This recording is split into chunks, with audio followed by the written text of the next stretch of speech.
ओम शांति। आज 24 जून मम्मा के महावाक्य हैं। आप आत्माएं जब स्वच्छ बनो तब ये संसार सुखदायी बने। दुखों का कारण 5 विकारों के वशीभूत होकर किए गए कर्म। आप आत्माएं जब स्वच्छ बनो तब यह संसार सुखदायी बने। दुखों का कारण 5 विकारों से वशीभूत होकर किए गए कर्म। मातेश्वरी जी के अनमोल महावाक्य हैं। गीत है आज का, जाने नजर पहचाने जिगर, ये कौन जो दिल पर आया। अपने बेहद बाप की महिमा सुनी, कॉमन मनुष्यों की ऐसी महिमा नहीं हो सकती। यह उसी एक की महिमा है जो इस महिमा का अधिकारी है, क्योंकि उनकी महिमा उनके कर्तव्य अनुसार गाई जाती है। उनका कर्तव्य सब मनुष्य आत्माओं से महान है, क्योंकि सभी मनुष्य आत्माओं के लिए ही उनका कर्तव्य है। तो सबसे ऊंचा हो गया ना, क्योंकि सबके लिए सबका सद्गति दाता एक है। ऐसे नहीं कहेंगे कि थोड़ों की गति सद्गति की, वह है सर्व का गति सद्गति दाता। तो सबकी अथॉरिटी हो गई ना। वैसे भी कॉमन तरह से देखा जाए तो महिमा तब होती है जब कोई कर्तव्य करता है। जिन्होंने कुछ न कुछ थोड़ा बहुत ऐसा किया है तो उनकी देखो महिमा है। तो बाप की जो महिमा है कि वह ऊंचे ते ऊंचा है, तो ज़रूर उसने ही यहाँ आकर के महान कर्तव्य किए हैं, और वो हमारे लिए मनुष्य सृष्टि के लिए महान ऊंच कर्तव्य किया है।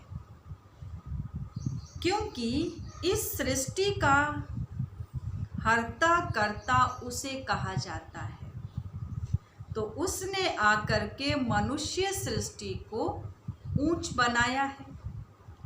प्रकृति सहित सबको परिवर्तन में लाया है, लेकिन किस युक्ति से लाया है वह बैठ करके समझाते हैं। क्योंकि ऐसे नहीं है, पहले मनुष्य आत्मा को चेंज लाने से, फिर आत्मा के बल से, अपने कर्म के बल से, फिर यह सब प्रकृति तत्व आदि पर भी उनका बल काम करता है। लेकिन बनाने वाला तो वह हो गया ना, इसलिए बनाने वाला वो, परंतु बनाते कैसे हैं। जब तक मनुष्य आत्मा ऊंची ना बने तब तक आत्मा के आधार से शरीर, प्रकृति तत्व आदि यह सभी नंबरवार उसी ताकत में आते हैं। उससे फिर सारी सृष्टि हरी भरी सुखदाई बनती है। तो मनुष्य सृष्टि को सुखदाई बनाने वाला बाप जानता है कि मनुष्य सृष्टि सुखदाई कैसे बनेगी। जब तक आत्माएं स्वच्छ नहीं बनी हैं तब तक संसार सुखदाई नहीं हो सकता। इसलिए वो आ करके आत्माओं को ही स्वच्छ बनाते हैं। अभी आत्माओं को इम्प्योरिटी अस्वच्छता लगी है, पहले उस इम्प्योरिटी को निकालना है। फिर आत्मा के बल से हर चीज से उनकी तमो प्रधानता बदल करके सतो प्रधानता होगी, जिसको कहेंगे कि सभी गोल्डन एज में आ जाते हैं। तो यह तत्व आदि सब गोल्डन एज स्टेज में आ जाते हैं, परंतु पहले आत्मा की स्टेज बदलती है।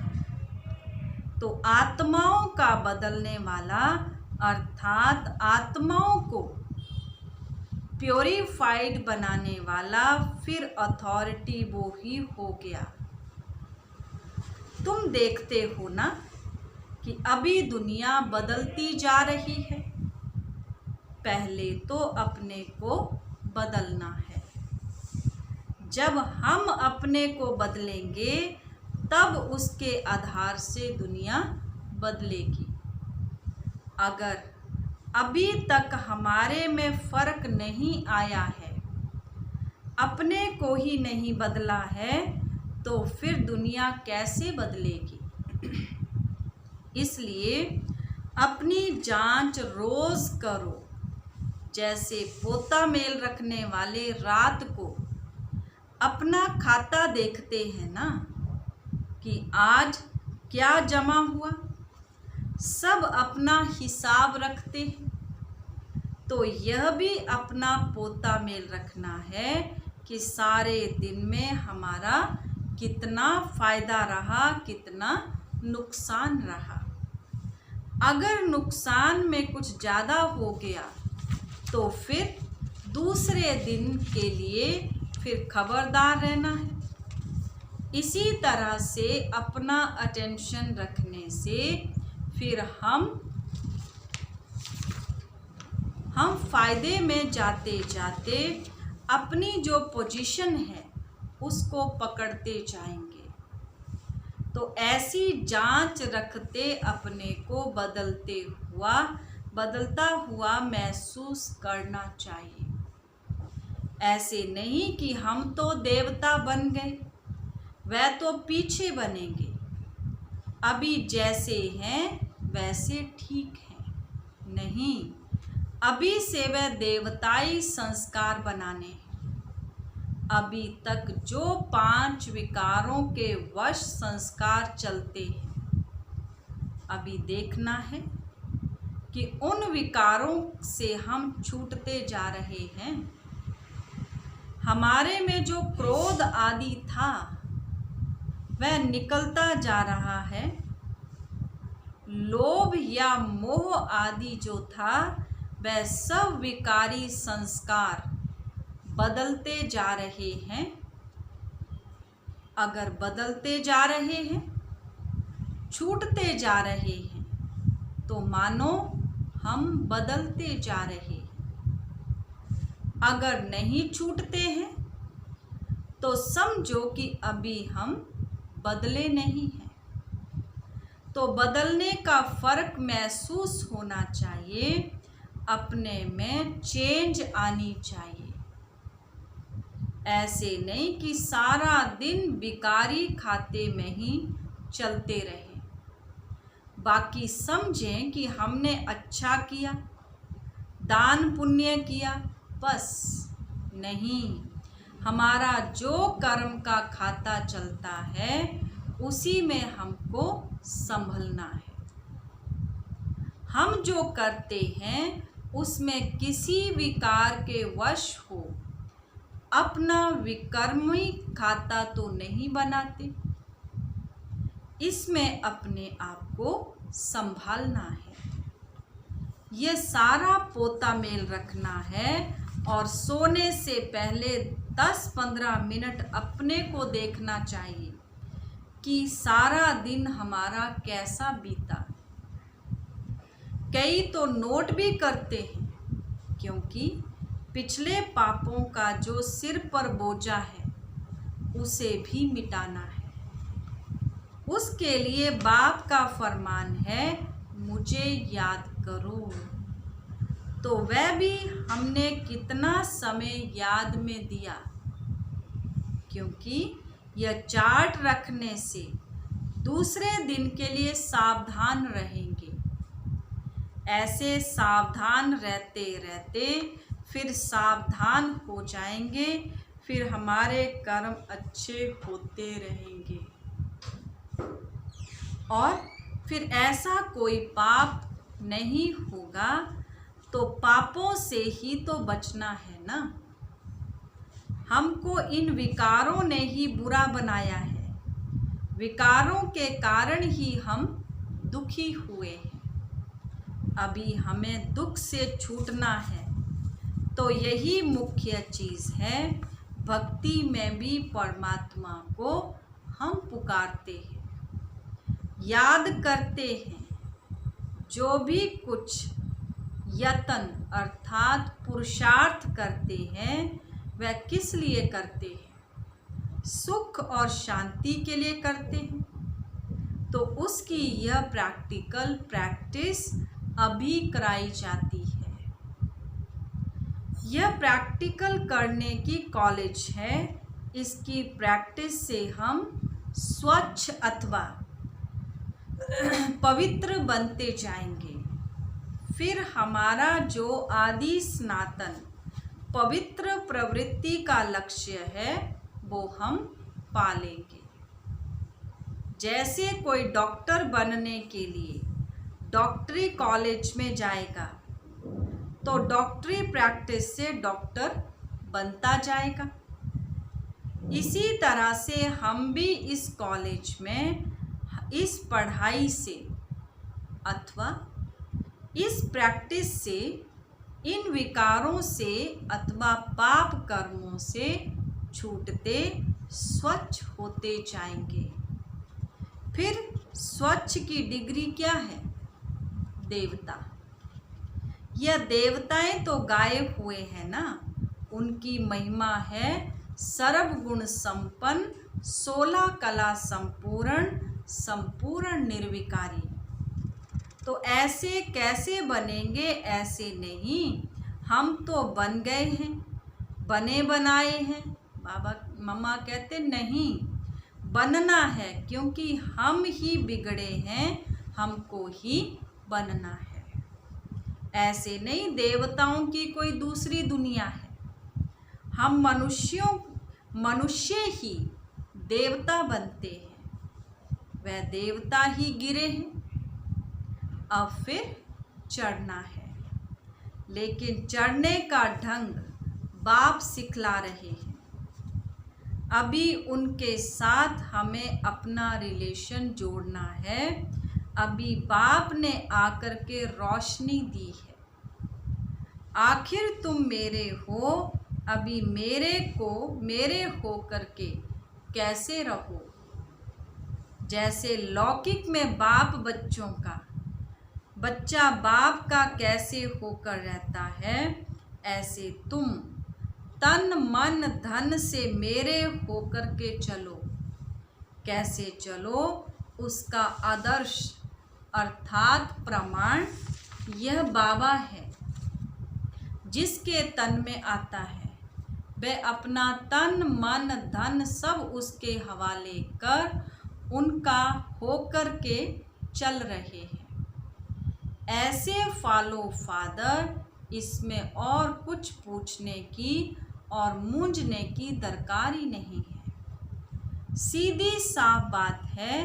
तो अभी चलते रहो, ऐसे नहीं सुनो बहुत और धारणा करो थोड़ा, नहीं सुनो थोड़ा, धारणा करो बहुत। जो सुनते हो उसको प्रैक्टिकल में कैसे लाएं, उसका पूरा ख्याल रखते रहो। अपनी प्रैक्टिस को आगे बढ़ाते रहो। ऐसे नहीं सुनते रहें, नहीं। आज जो सुना उसको अगर कोई प्रैक्टिकल में लाए, बस हम आज से इसी स्टेज में चलेंगे। विकारों के वश होकर कोई ऐसा काम नहीं करेंगे और अपनी ऐसी दिनचर्या बनाएंगे, अपना ऐसा चार्ट रखेंगे, अगर इसको कोई प्रैक्टिकल प्रैक्टिस में लाएं तो देखो क्या हो जाएगा। तो अभी जो कहा ना उसको प्रैक्टिकल में लाना, जो कहते हो, जो सुनते हो वह करो, बस दूसरी बात नहीं। सिर्फ करने के ऊपर जोर दो, समझा? जैसे बाप और दादा दोनों को अच्छी तरह से जानते हो ना, ऐसे अब फॉलो करो। ऐसे फॉलो करने वाले जो स्पूत बच्चे हैं अथवा मीठे मीठे बच्चे हैं, ऐसे बच्चों प्रति याद प्यार और गुड मॉर्निंग। दूसरी मुरली मम्मा की है 1957 की। गीत है मेरा छोटा सा देखो ये संसार है। ये गीत किस समय का गाया हुआ है? क्योंकि इस समय संगम समय ही हम ब्राह्मण कुल का यह छोटा सा संसार है। यह हमारा कौन सा परिवार है? वह नंबरवार बतलाते हैं। हम परम पिता परमात्मा शिव के पोत्रे हैं। ब्रह्मा सरस्वती की मुख संतान हैं और विष्णु शंकर हमारे ताया जी हैं, और हम आपस में सभी भाई बहन ठहरे। और ये है अपना छोटा सा संसार। इनके आगे और संबंध रचा ही नहीं है। इसी समय का इतना ही संबंध कहेंगे। देखो हमारा संबंध कितना बड़ी अथॉरिटी से है। हमारा ग्रैंड पापा है शिव, उनका नाम कितना भारी है। वो सारी मनुष्य सृष्टि का बीज रूप है। सर्व आत्माओं का कल्याणकारी होने कारण उनको कहा जाता है हर हर भोलानाथ शिव महादेव। वो सारी सृष्टि का दुख हरता सुख करता है। उस द्वारा हमें सुख शांति पवित्रता का बड़ा हक मिलता है। शांति में फिर कोई कर्म बंधन का हिसाब किताब नहीं रहता है, परंतु ये दोनों वस्तु पवित्रता के आधार पर रखते हैं। जब तक पिता की परवरिश का पूर्ण वर्षा ले, पिता से सर्टिफिकेट नहीं मिला है, तब तक वो वर्षा मिल नहीं सकता। देखो ब्रह्मा के ऊपर कितना बड़ा काम है। मलेच्छ 5 विकारों में मैली अपवित्र आत्माओं को गुलगुल बनाते हैं। जिस अलौकिक कार्य का उजूरा फिर संगम का पहला नंबर श्री कृष्ण पद मिलता है। अब देखो उस पिता के साथ तुम्हारा कैसा संबंध है, तो कितना बेफिक्र और खुश होना चाहिए। अब हर एक अपनी दिल से पूछे, हम उनके पूर्ण रीति हो चुके हैं? सोचना चाहिए कि जब परमात्मा बाप आया है तो उनसे हम कंप्लीट वर्षा ले लेवे। स्टूडेंट का काम है संपूर्ण पुरुषार्थ कर स्कॉलरशिप लेना। तो हम पहला नंबर लॉटरी क्यों ना विन करें? वह विजय माला में पिरोया जाना। बाकी कोई है जो 2 लड्डू पकड़कर बैठे, यहाँ का भी हद का सुख लूं और वहाँ भी बैकुंठ में कुछ ना कुछ सुख लूं। ऐसे विचारवान को मध्यम और कनिष्ठ पुरुषार्थी कहेंगे, ना कि सर्वोत्तम पुरुषार्थी। जब बाप देने में आनाकानी नहीं करता तो लेने वाले क्यों करते हैं? तब गुरु नानक ने कहा, परमात्मा तो दाता है, समर्थ है, मगर आत्माओं को लेने की भी ताकत नहीं। कहावत है, देंदा दे लेंदा थक पाए।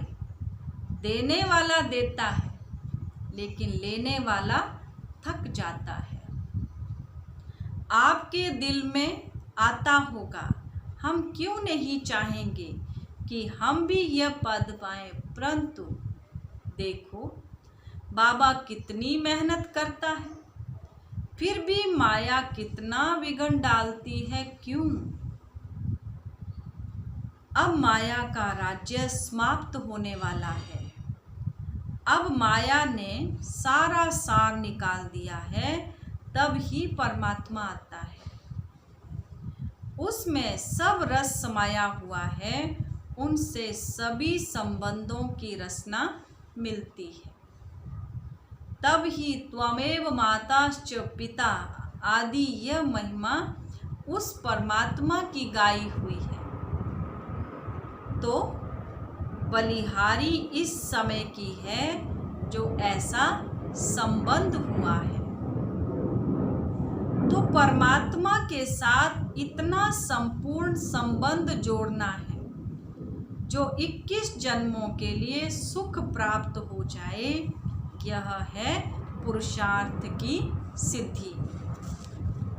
परंतु 21 जन्मों का नाम सुन ठंडे पड़ जाना, ऐसे नहीं सोचना कि 21 जन्मों के लिए इतना समय पुरुषार्थ भी तो करें, फिर भी 21 जन्मों के बाद गिरना ही है, तो सिद्ध क्या हुआ? परंतु ड्रामा के अंदर आत्माओं की जितनी सर्वोत्तम सिद्धि मुकर्रर है, वो तो मिलेगी ना। बाप आकर के हमें संपूर्ण स्टेज पर पहुंचा देते हैं, परंतु हम बच्चे बाबा को भूल जाते हैं तो ज़रूर गिरेंगे। इसमें बाबा का कोई दोष नहीं है। अब कमी हुई तो हम बच्चों की सतयुग त्रेता का सारा सुख इस जन्म के पुरुषार्थ पर आधार रखता है। तो क्यों ना संपूर्ण पुरुषार्थ कर अपना सर्वोत्तम पाठ बनाएं? क्यों ना पुरुषार्थ कर वह वर्षा लेवें? पुरुषार्थ मनुष्य सदा सुख के लिए ही करता है। सुख दुख से न्यारा होने के लिए कोई पुरुषार्थ नहीं करता। वो तो ड्रामा के अंत में आत्माएं आए, परमात्मा आए, सभी आत्माओं को सजा दे, पवित्र बनाए, पाठ से मुक्त करेंगे। यह तो परमात्मा का कार्य है। वो अपने मुकर्रर समय पर आप पे ही आकर बताता है। अब जब आत्माओं को फिर भी पाठ में आना ही पड़ेगा, तो क्यों ना सर्वोत्तम पाठ बजाएं। अच्छा, मीठी मीठे बच्चों प्रति माँ का याद प्यार और नमस्ते। रूहानी बच्चों की रूहानी बाप दादा को गुड मॉर्निंग और नमस्ते जी, नमस्ते जी। आज का वरदान है, बाबा शब्द की स्मृति से कारण को निवारण में परिवर्तन करने वाले सदा अचल अडोल भव। बाबा शब्द की स्मृति के से कारण शब्द को निवारण में परिवर्तन करने वाले सदा अचल अडोल भव। कोई भी परिस्थिति जो भल हलचल वाली हो, लेकिन बाबा कहा और अचल बने। जब परिस्थितियों के चिंतन में चले जाते हो तो मुश्किल का अनुभव होता है। अगर कारण के बजाय निवारण में चले जाओ तो कारण ही निवारण बन जाए, क्योंकि मास्टर सर्वशक्तिमान ब्राह्मणों के आगे परिस्थितियां चींटी समान भी नहीं। सिर्फ क्या हुआ क्यों हुआ यह सोचने के बजाय जो हुआ उसमें कल्याण भरा हुआ है, सेवा समाई हुई है। भल रूप सर्कमस्टांसेस का हो लेकिन समाई सेवा है। इस रूप से देखेंगे तो सदा अचल अडोल रहेंगे। आज का स्लोगन है, एक बाप के प्रभाव में रहने वाले किसी भी आत्मा के प्रभाव में आ नहीं सकते। एक बाप के प्रभाव में रहने वाले किसी भी आत्मा के प्रभाव में आ नहीं सकते। चाची ओम शांति।